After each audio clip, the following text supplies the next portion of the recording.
ጊዜው አሁን ነው። የማይቀርበት ታላቅ ሀገር አቀፍ ኢንዱስትሪና ፋይናንስ ኤክስፖ ከሚያዝያ 20 እስከ 29 በውቢቷ የንግድና ኢንዱስትሪ መናኸሪያ ኮምቦልቻ ከተማ። በኤክስፖ ላይ ከመቶ በላይ አገር አቀፍ ኢንዱስትሪዎች ምርትና አገልግሎታቸውን ያስተዋውቃሉ። 200 የሚደርሱ ነጋዴዎች ምርቶቻቸውን ይሸጣሉ። 50 የፋይናንስ ተቋማት ይሳተፋሉ። አዳዲስ ፈጠራዎች ለእይታ ይቀርባሉ። ፓናሎችና ኮንፈረንሶች ይካሄዳሉ። አዳዲስ ባለሀብቶችም የቦታ ርክክብ ያደርጋሉ። አምራች ኢንዱስትሪዎችም ይመረቃሉ። እና ከኮምቦልቻ ኤክስፖ ይቀራል?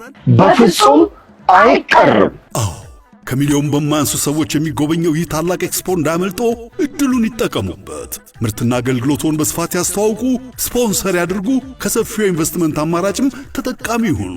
ከሚያዝያ 20 እስከ 29 ኮምቦልቻ እንገናኝ። መልካም የፋሲካ በዓል ይሁንላችሁ።